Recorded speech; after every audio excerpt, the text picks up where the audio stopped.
This week on Christian World News, mobs burning churches, more than 100 killed, women raped and paraded in the streets. Hear the shocking reason behind these attacks against Christians in India.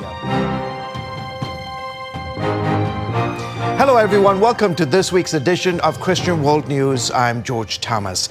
A fierce battle between Hindus and Christians is raging in a remote region of northeast India. Human rights experts blame the country's government for fueling the religious violence. Now what started as a feud over economic benefits has the state teetering on the brink of civil war.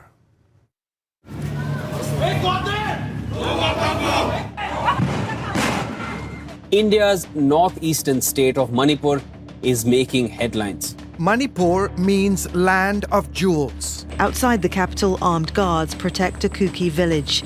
They're volunteers who are on the lookout for Meitei attackers. But the state, affectionately known as the Switzerland of India for its natural beauty and remoteness, looks more like a war zone today.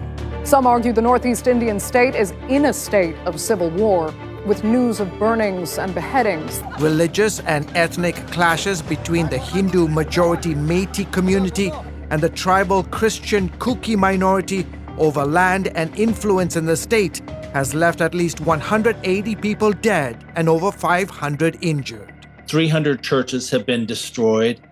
And just imagine that, if 1, 2, 5, 10 were destroyed. But we're talking about 300 churches destroyed. The European Parliament accuses India's Hindu-led BJP government and its Prime Minister Narendra Modi of fueling the violence by pursuing, quote, politically motivated, divisive policies promoting Hindu majoritarianism.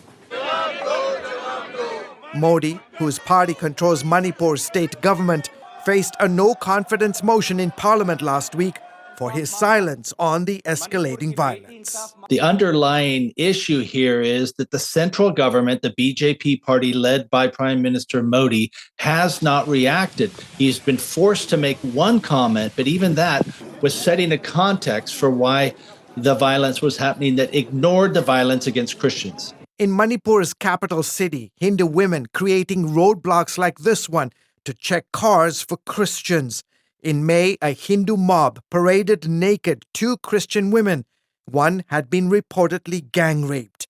Several videos on social media showed mobs also burning down churches. The perpetrators themselves are posting videos of mob attacks on churches. They're showing the churches being burned down. They literally show the police stepping aside to allow the mob to attack these Christian churches. As a result, Christians have lost complete trust in the Manipur police.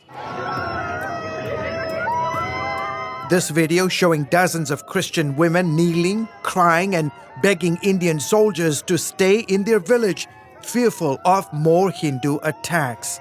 Fighting erupted in early May when the state government extended land, jobs, and other benefits typically reserved for the minority Christians to the Hindus. The decision led to some of the worst fighting between the 2 biggest tribes in the state. Human rights and religious freedom experts accuse Modi's government of pushing a radical ideology that believes India is for Hindus only, despite its pluralistic and diverse society. This political movement is essentially saying India is your homeland, but it must also be your holy land. And it's putting a religious umbrella over everything that happens. And it's allowing them to force other minority faiths out. The violence in Manipur has displaced more than 60,000 people internally. And it's not just in Manipur. The New Delhi-based United Christian Forum says there have been more than 400 incidents against Christians in 22 other Indian states in the first 6 months of this year. India, with 1.4 billion people, is the world's largest democracy. However, Modi's critics argue democracy has been in retreat since he took power in 2014. The State Department called out India in May for its deteriorating religious freedom and its treatment of Christians and Muslims in particular.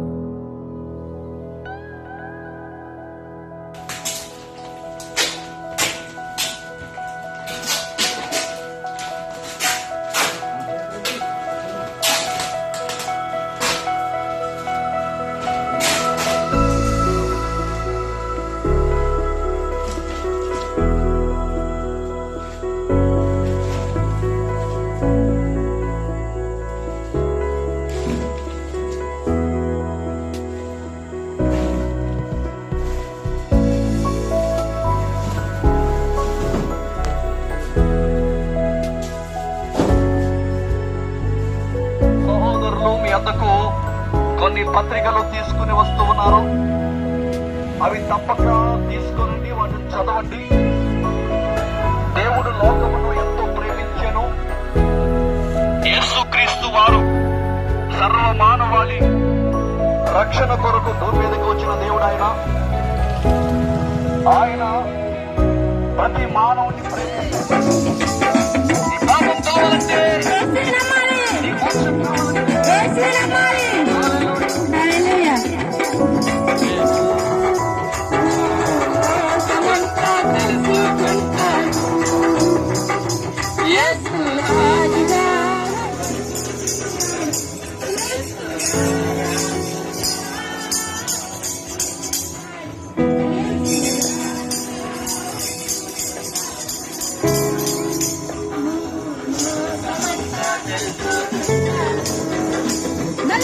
महाराज के